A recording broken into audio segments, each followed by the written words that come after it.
In this session, we'll be dealing with the development of urinary system. Both urinary system and genital system develop together. Both of them will develop from the intermediate mesoderm. You can see here, these are the three parts of the intraembryonic mesoderm. This is the paraxial mesoderm, this is the intermediate mesoderm, and this is the lateral plate mesoderm. These are the two parts of the lateral plate mesoderm, somatic mesoderm and the splanchnic mesoderm, and this is the intraembryonic cavity. So from the intermediate mesoderm, you can see here, this is the nephrotome which is being developed, and here you can see the nephric tubule.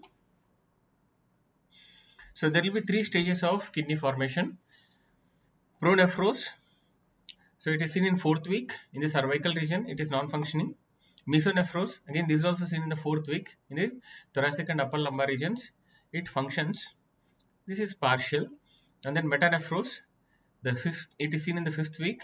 It develops in the lower lumbar and sacral regions. And metanephros gives rise to the permanent kidney. So all these three, they are slightly overlapping and formed in craniocaudal sequence.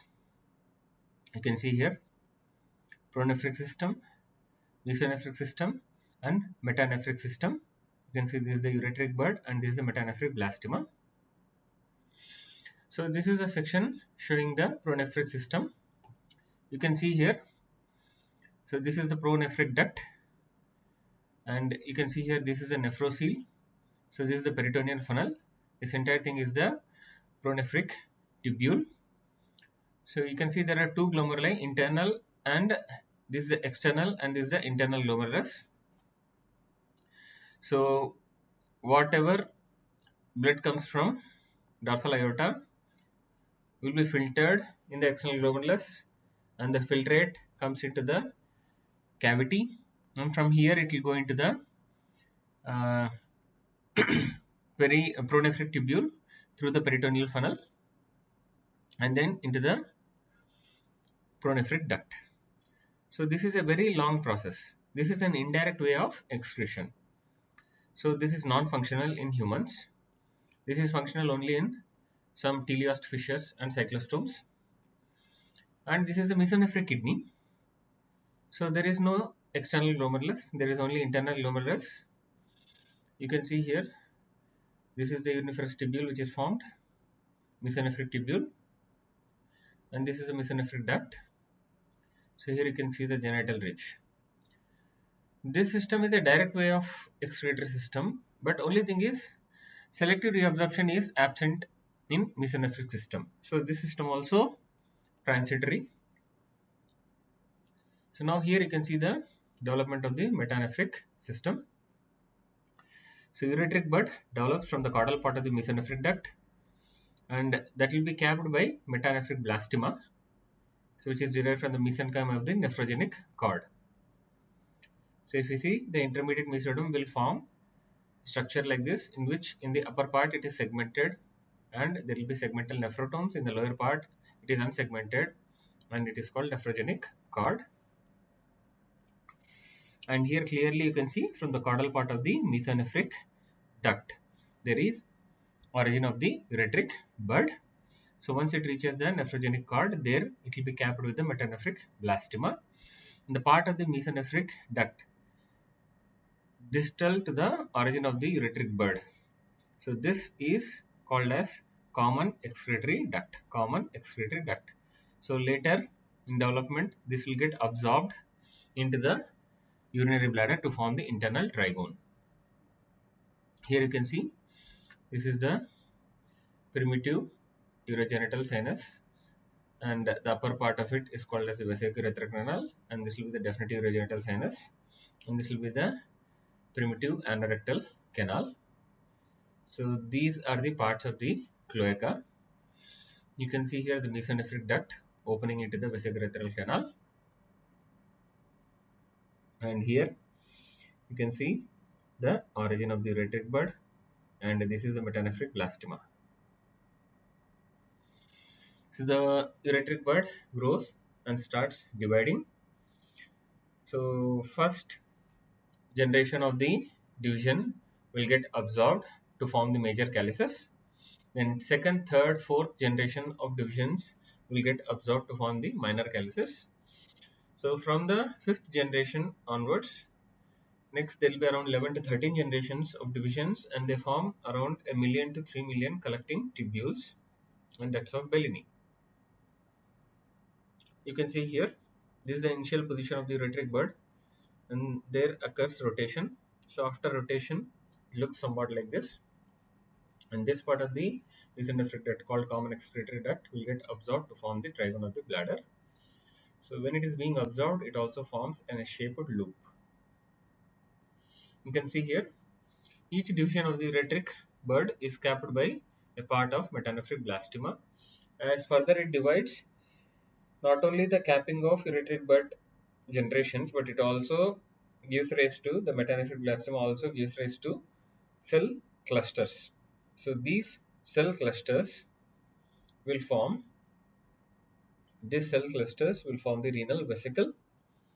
You can see here the renal vesicle is having two ends. One end is connected to the uh, dividing ureteric bud, and the other end is uh, receiving the glomerular capillaries.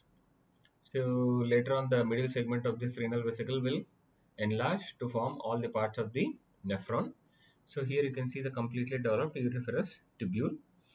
The partition membrane will disappear here. So this forms the excretory part, and this forms the collecting part. So in the development of kidney, there is excretory part and collecting part. The collecting part develops from the ureteric bud, and the excretory part develops from the metanephric blastema. So now in this, you can observe the development, this ascent of the kidney.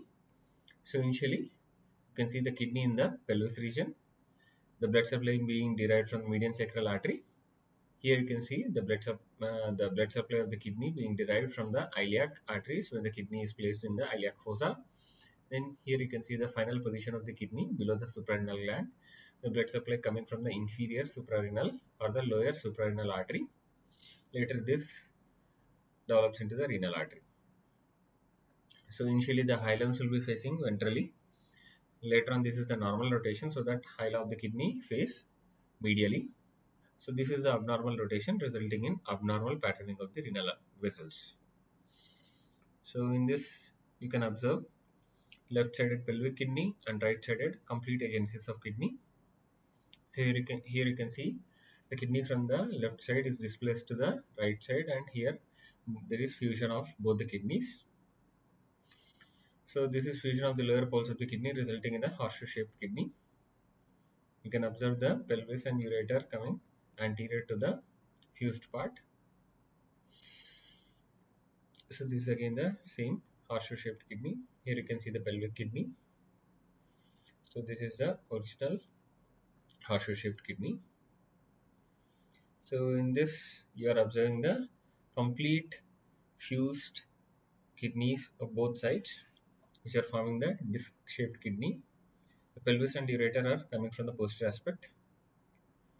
So this is a polycystic kidney.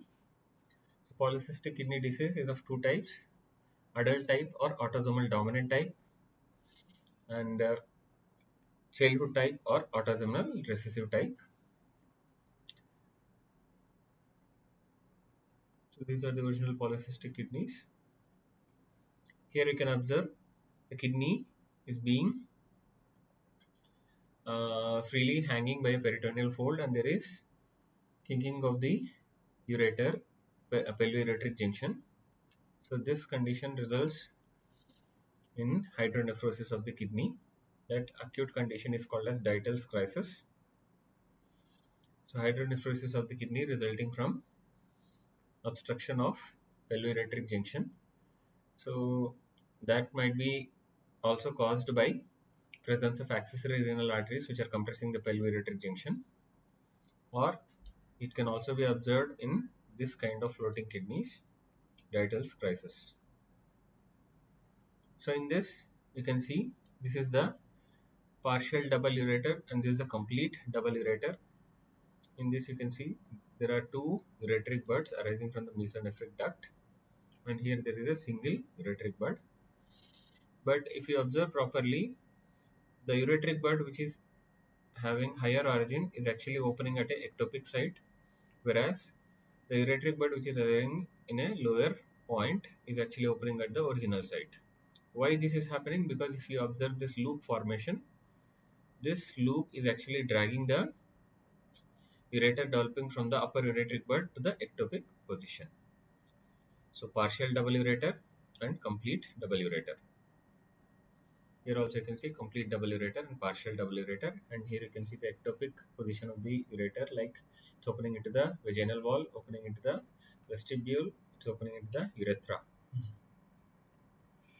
Development of urinary bladder.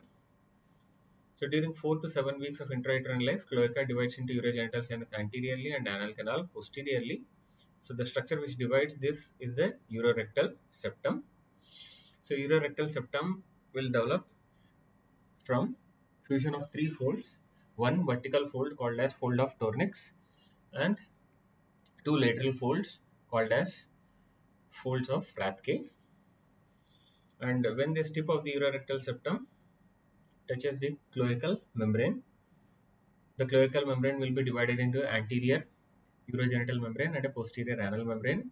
And where this urorectal septum touches the cloacal membrane, that point there will be formation of the perineal body. So this urorectal septum is mesodermal in origin.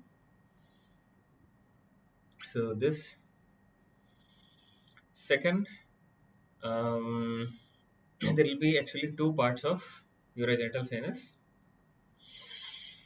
If you see, the upper part is vesico-urethral part. Name itself speaks, vesico-urethral. So this gives rise to development of the urinary bladder. The lower part is definitive urogenital sinus.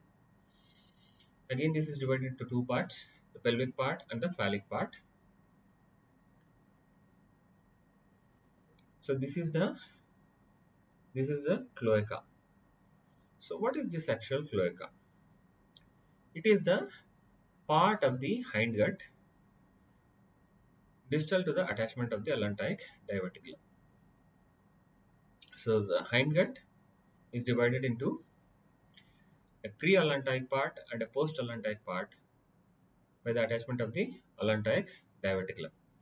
The pre-allantoic part of the hindgut forms the left one-third of the transverse colon, descending colon and sigmoid colon, whereas the post-allantoic part of hindgut is called as endodermal cloaca. So this will form the rectum, anal canal and also the urinary bladder and some parts of urethra, and it also helps in development of external genitalia. Let us go further, and here you should note the position of the primitive streak dorsal to the cloacal membrane. Here you also observe that cloacal membrane is on the ventral aspect rather than at the bottom of the cloaca. Let us go with the next picture.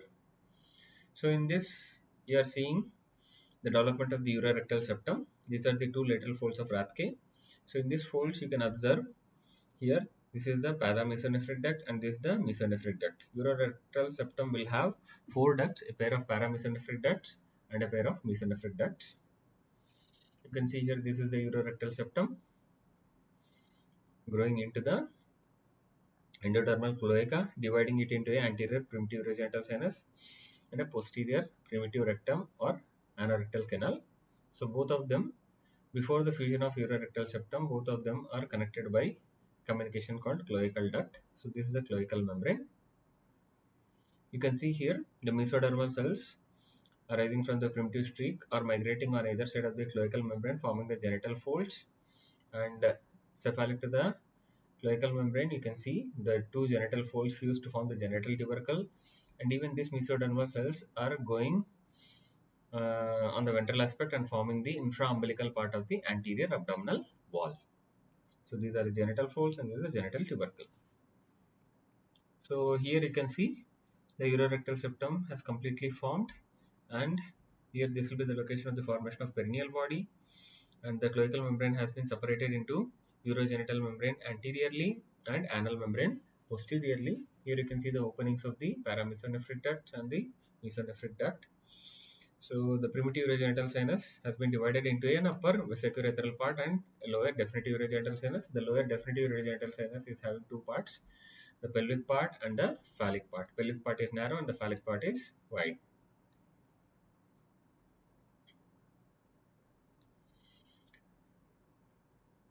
So here you can see the ureteric bud giving rise to the ureter, and this is the mesonephric duct.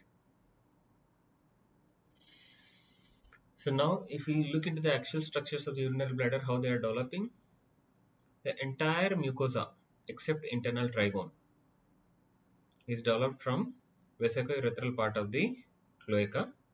So entire mucosa except internal trigone develops from the endoderm. It is the vesicourethral part of the cloaca. So apex of the bladder again develops from endoderm, the absorption of the proximal part of the allantoic diverticulum. The distal part of the allantoic diverticulum forms urachus, which extends from apex of bladder to the umbilicus, forms the median umbilical ligament. The internal trigone is mesodermal in origin.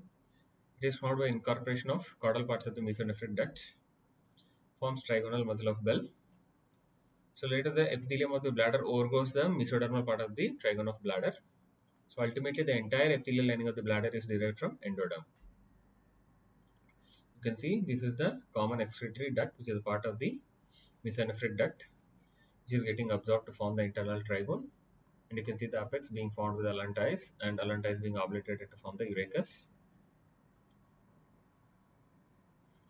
So you can see here, this is the absorption of the mesonephric ducts into the posterior wall of the bladder, forming the trigone of the bladder.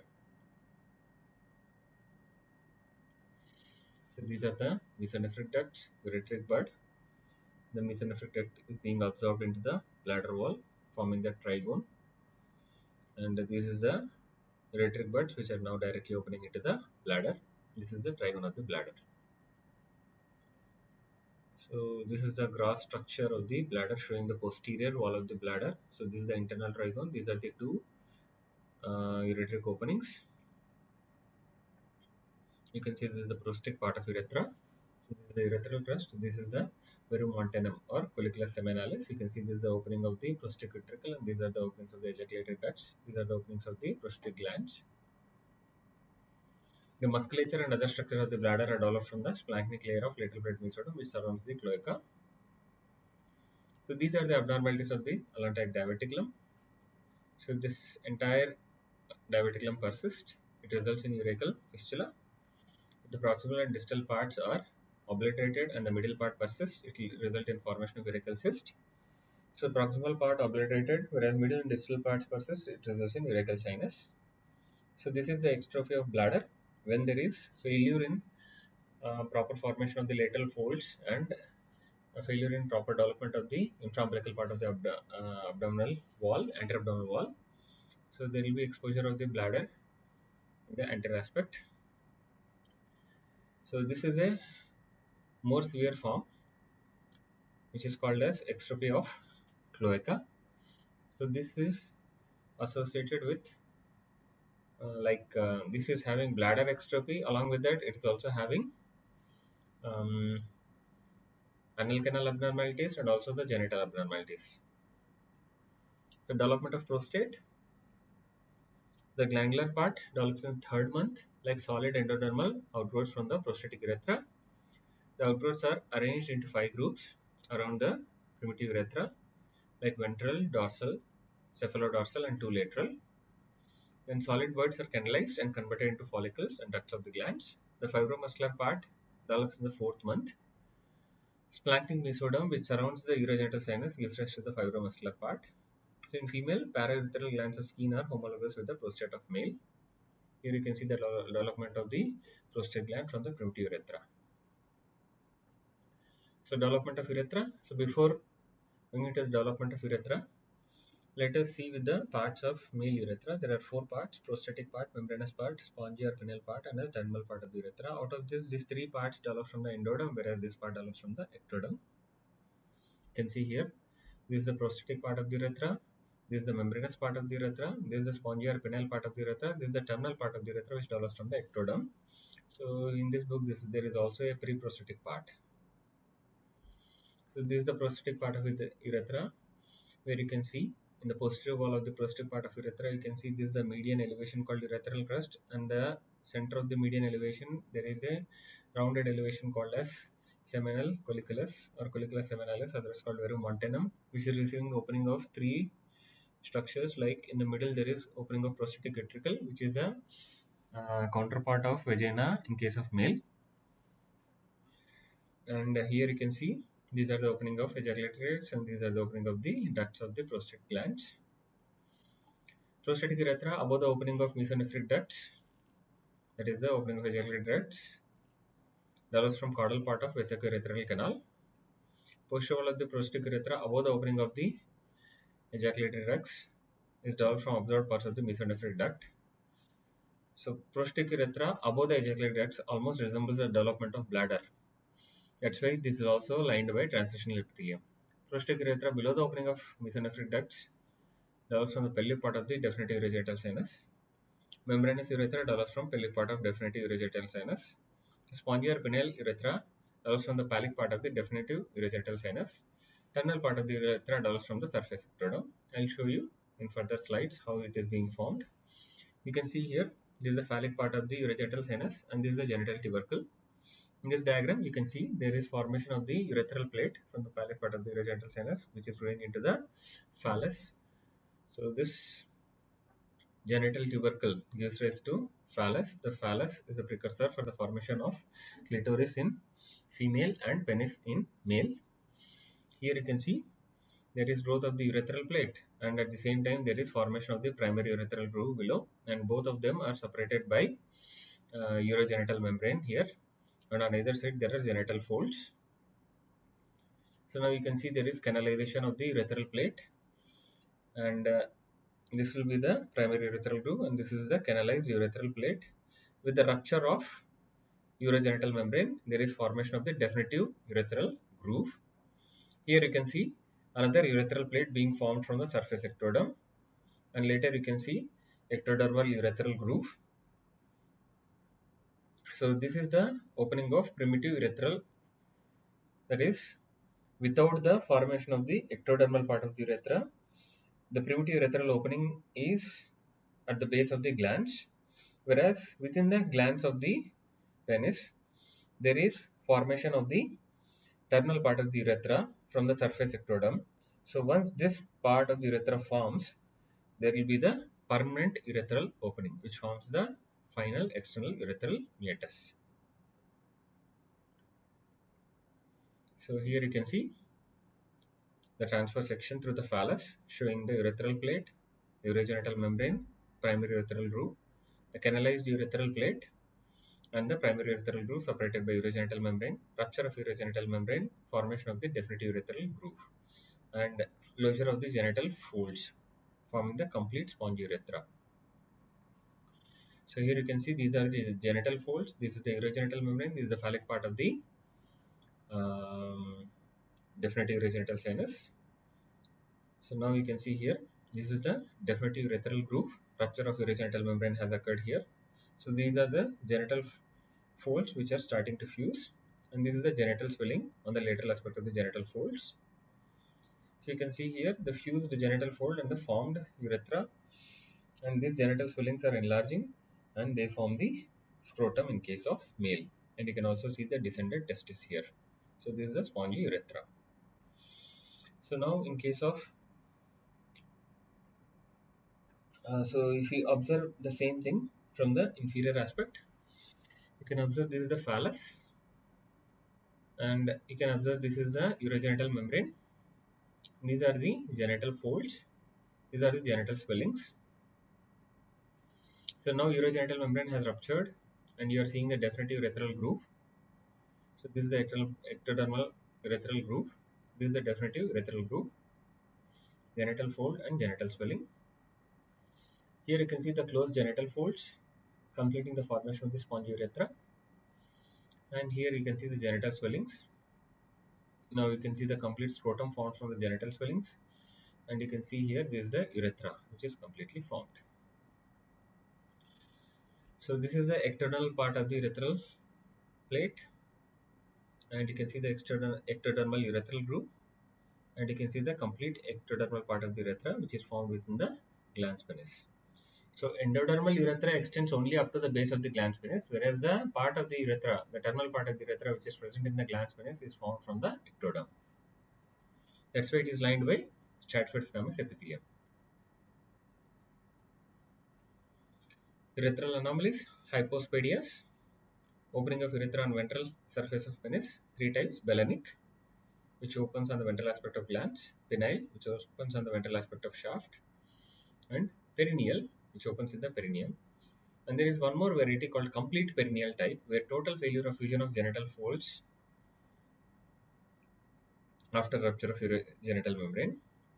So this looks like hermaphroditism. What I mean to say is, like, more or less they look like female external genitalia.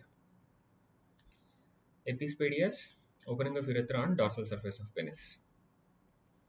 So this is the Bellenic type, penile type, and perineal type. So if there is complete opening, there is complete failure of fusion of genital folds, that will be the complete perineal type, which looks like pseudohermaphroditism in case of males. So female urethra develops from caudal part of the vesicourethral canal. Posterior wall is formed from absorbed parts of mesenteric ducts. So it corresponds with development of prostatic urethra above the opening of mesenteric ducts. So this is the phallus in case of female, which gives rise to clitoris. This is the genital fold, urogenital membrane, and genital swellings. Rupture of urogenital membrane resulting, and you are observing the opening of urethra and the vaginal orifice. This is the vestibule, and you can see here the genital folds giving rise to the labia minora, and genital swellings giving rise to the labia majora, and this is the clitoris. Thank you.